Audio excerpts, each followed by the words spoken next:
एका actual group chat मधले हे स्नॅपशॉट तिथं काढलेले. त्या ग्रुप चॅट मध्ये अधिकारी सुद्धा असतात, पीए सुद्धा असतात. त्याबद्दलची माहिती मी पुढे तुम्हा सर्वांना देतो. आता विमान 8:22 विमान लोणावळा जवळच्या आसपास त्या ठिकाणी तिथं असेल. 8:25 विमान पुणे जवळ, पुणे शहराजवळ असेल.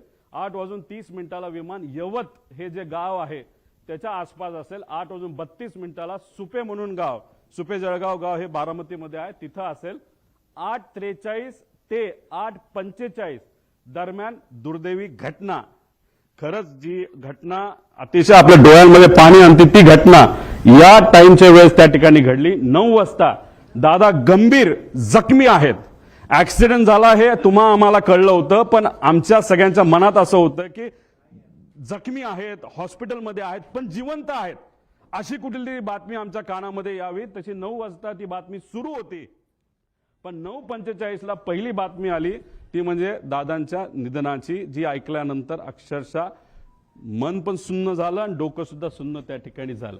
आता ही माहिती म्हणजे हा जो प्रवास आहे, हा प्रवास हे जे एक सॉफ्टवेअर आहे नाहीतर ऍप आहे, ज्याच्याकडे विमान असेल त्यांना हे ऍप उघडता येईल. जो पायलट असेल हे ऍप उघडता येईल. युनिव्हर्सल ऍप आहे, याच्यामध्ये तुम्हाला सगळ्या विमानाची माहिती तिथं कळू शकते. त्याच्यात जर आपण गेलात तर ह्याच्यामध्ये हे किती वर्षापूर्वीचं विमान होतं, तर 16 वर्षापूर्वीचं ही सगळी माहिती असते. ह्याच्या आधी 2 दिवस म्हणजे 26 आणि 25 हे विमान कुठं गेलं होतं.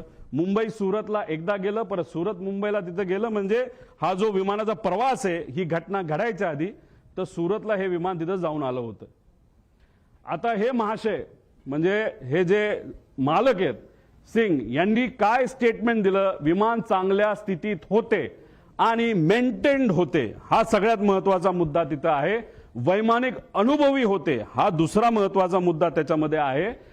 अपघात विजिबिलिटी इश्यूमुळे झाल्याची शक्यता आहे, हाही मुद्दा त्याच्यामध्ये त्या ठिकाणी आहे. आता या आमच्या ताई बारामतीच्या आहेत, त्यांचं काय स्टेटमेंट हे थोडंसं तुम्ही ऐकून घ्यावं. गावाकडून आलं होतं, पूर्ण असा विमानाचा आवाज वेगळाच येत होता नेहमी.